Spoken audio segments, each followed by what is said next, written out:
dari kelompok 1 akan menjelaskan sejarah kemunduran Islam. Halo Nay. Ngomong-ngomong sekolah kalian kapan ujian? Sekolah aku kayaknya minggu depan udah mulai ujian sih. Kalau sekolah aku sih minggu depan juga. Kenapa emangnya, Nan? Gak apa-apa sih. Oh iya, materi SKI kalian tentang apa nih sekarang? Kalau materi SKI kami sih tentang kemunduran Islam dan latar belakang gerakan tasyid, Nan.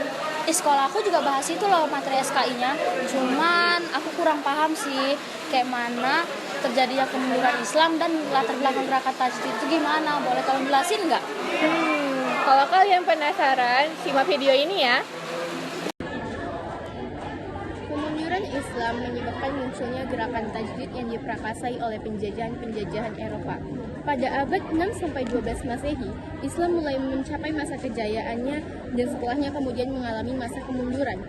Nah, saat itu Baghdad dan Daulah Abbasiyah hancur di tangan tentara Mongol. Kemudian adanya perang 2 abad dengan pasukan salib yang dipimpin oleh Genghis Khan, Hulagu Khan, dan Timur Leng di berbagai daerah kekuasaan Islam. Selanjutnya saya akan menjelaskan tentang sebab-sebab kemunduran Islam menurut Syakib Arslan yang disebutkan dalam bukunya Limaza Ta'akhara al-Muslimun Taqaddama Ghairuhum, yang artinya mengapa umat Islam mengalami kemunduran sedangkan umat lainnya mengalami kemajuan. Berikut adalah poin-poinnya.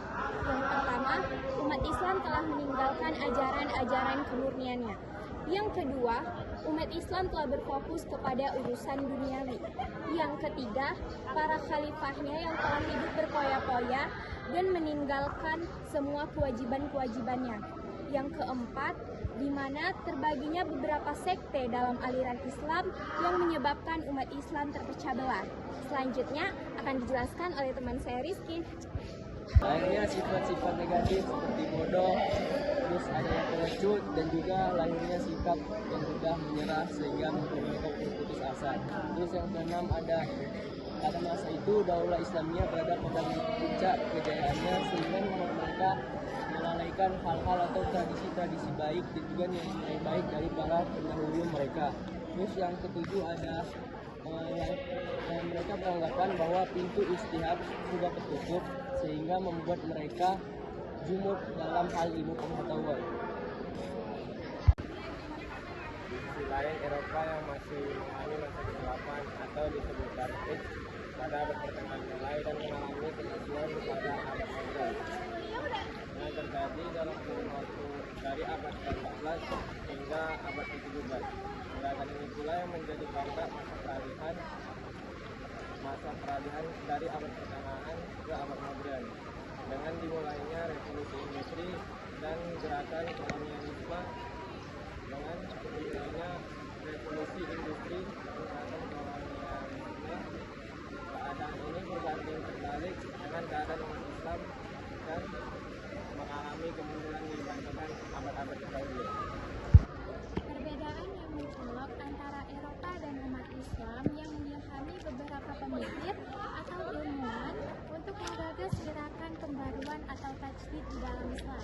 Salah satu tujuan mendasar untuk gerakan tersebut adalah mengimbangi kemajuan yang diraih oleh masyarakat Eropa dan mengembalikan kejayaan umat Islam di masa lampau. Halo semuanya, saya Fansoki. Di sini saya akan menjelaskan latar belakang munculnya gerakan tajdid. Gerakan tajdid ini merupakan gerakan pembaruan dalam Islam. Baru itu gerakan ini merupakan suatu usaha dalam merespon perkembangan zaman dan munculnya permasalahan-permasalahan suatu umat yang tidak ada di zaman Nabi dan sahabat. Istihad dan tajdid ini merupakan suatu solusi untuk menyelesaikan problem-problem tersebut. Terima kasih, bye-bye.